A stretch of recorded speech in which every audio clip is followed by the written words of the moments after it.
السلام علیکم ورحمۃ اللہ وبرکاتہ۔ شہید سیالوی آپ سے مخاطب ہوں۔ مجھے بہت دکھ کے ساتھ، شاید آج میری زبان میرا ساتھ نہ دے، 2 ستمبر 2020 کو اس وقت رات کے 2 بج رہے ہیں، چارلی ہیبڈو اس بدبخت کے جو میگزین والے ہیں، انہوں نے دوبارہ 5 سال کے بعد پھر فرانس میں رسول اللہ صلی اللہ علیہ وآلہ وسلم کے گستاخانہ خاکے شائع کرنے کا آج اعلان کیا ہے۔ اس سے پہلے 2 دن پہلے ناروے میں ایک ملونہ نے، ایک بدبخت عورت نے قرآن پاک کے صفحے پھاڑے اور اس پہ تھوک کے پھینکا، نعوذ باللہ۔ قرآن پاک کو سویڈن اور ناروے میں جلایا گیا آج سے 2 دن پہلے۔ پوری دنیا میں ایسے واقعات آئے۔ میں اور کچھ نہیں کہوں گا، صرف یہ کہ اس امت کو تقسیم کیا گیا ہے، اب یہ امت کو ایک ہونے کا وقت آیا ہے۔ مجھے اگر پاؤں پڑنے پڑے، میں عمران خان کے جوتے سیدھے کرنے کو تیار ہوں، میں نواز شریف کے پاؤں پڑنے کو تیار ہوں، میں زرداری کے پاؤں پڑنے کو تیار ہوں، میں خادم رضوی صاحب کے پاؤں پڑنے کو تیار ہوں، میں علامہ ابتسام الہی ظہیر کے پاؤں پڑنے کو تیار ہوں، میں سراج الحق مولانا فضل الرحمان کے پاؤں پڑنے کو تیار ہوں۔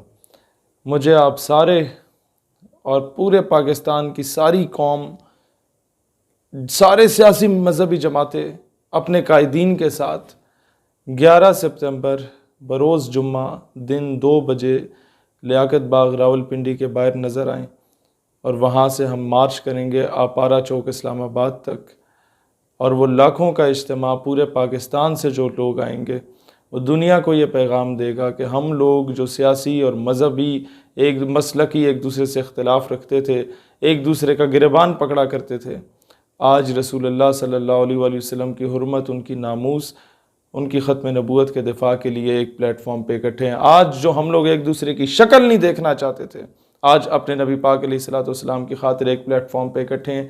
یہی میسج پوری امت مسلمہ کو جائے، پورے پاکستان میں 11 ستمبر کو آفیشیل سطح پہ، حکومتی سطح پہ یوم عشق رسول منایا جائے۔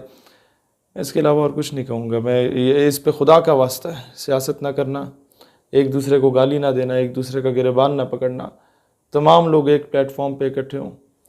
11 ستمبر دن 2 بجے بروز جمعہ تمام مسجدوں میں اعلان کروا دیں اس جمعے کو کہ 11 ستمبر والے جمعے کو سارے لوگ وہاں اپنی جماعتیں کرا کے سیدھا لیاقت باغ پہنچیں باہر، اور وہیں سے قافلہ پہنچے گا۔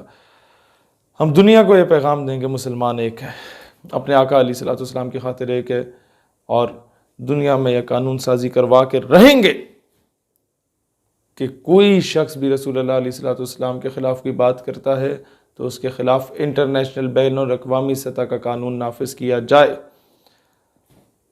اب مرضی ہے، آپ لوگ آنا چاہتے ہیں، نہیں آنا چاہتے، کوئی نہ آئے، میں اکیلا احتجاج کروں گا اور اکیلے یہ کھڑا ہو کے پیغام دوں گا۔ خیر، آنا چاہتے ہیں اس ویڈیو کو اپنے تمام پیجز پہ، گروپس میں ڈالیں اور تمام لوگ پہنچیں، فقط رسول اللہ علیہ الصلوۃ والسلام کے لیے ایک دن کے لیے اپنی سیاسی اور مسلکی ایفیلیشن کو ایک طرف پرے پھینکیں، اسلام کے لیے، رسول اللہ علیہ الصلوۃ والسلام کے لیے ایک ہوں۔ پاکستان پائندہ باد۔